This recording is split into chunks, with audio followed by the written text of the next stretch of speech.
Alright guys, time to give you guys an update of the Sentra. It's now in my garage finally, after over a year of sitting outside my house. The goal is to VQ swap it now and part out whatever's good of this motor. I would never recommend anyone to buy an aluminum flywheel. That is the cause of pretty much everything that has happened, in a way. You guys can see that. Flywheel bolts are snapped. Tank! Tank! Come here. My Mastiff, he's almost a year old. But to go back to the aluminum flywheel, I went out racing one night, second to third, heard all kinds of noise, thought I blew the motor, ended up being in the flywheel. I broke all the bolts. So, as the community says, the Sentra community, don't use aluminum flywheel, especially when you go turbo.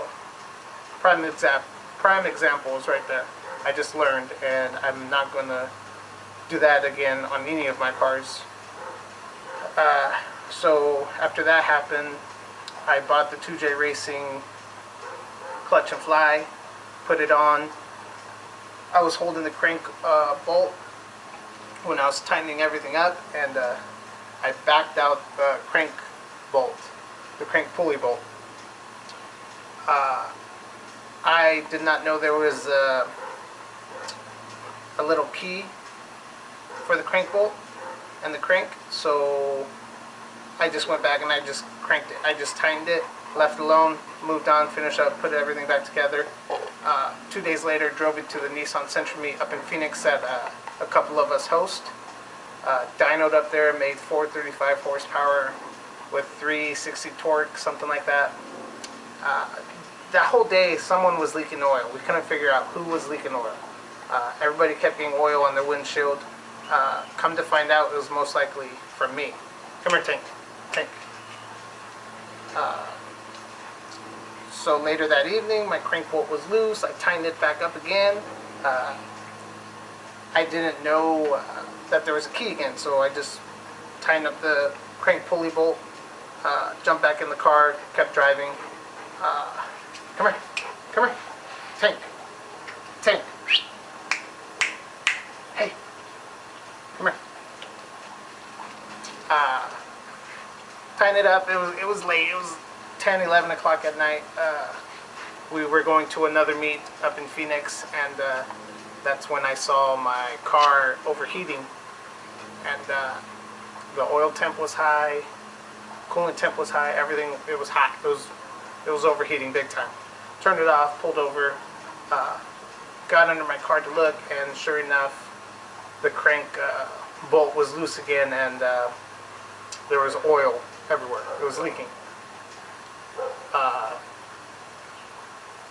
And that's when I realized I took off the pulley, and then I remembered the little key slot, and at that point I realized I was fucked. There's no going home from there. So I got it towed back to Tucson, had the shop fix it. I immediately knew something sounded funny when I got the car back. It didn't sound right, but I drove it. I took it out racing a few more times, and that noise kept getting louder and louder and louder. Changed the oil, and I saw that there was metal in the oil, and there was a good bit of it. So at that point I knew it was done.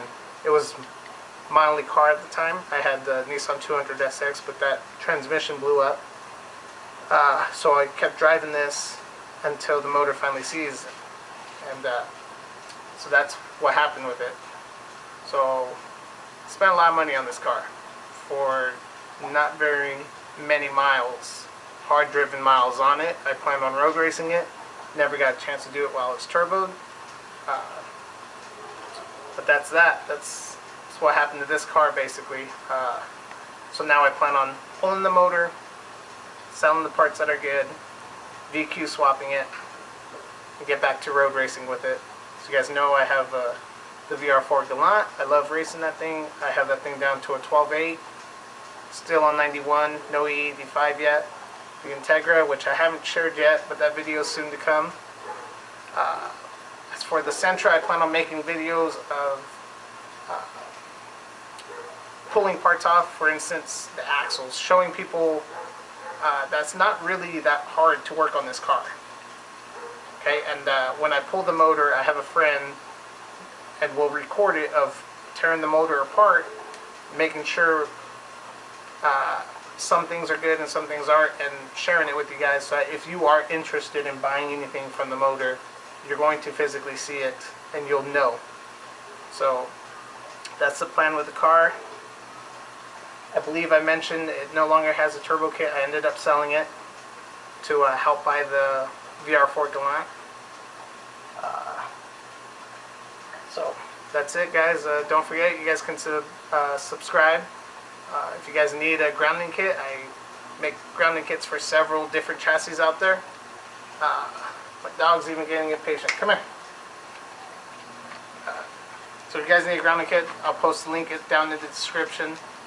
Subscribe, like the video, share it. I'll basically make a lot of videos of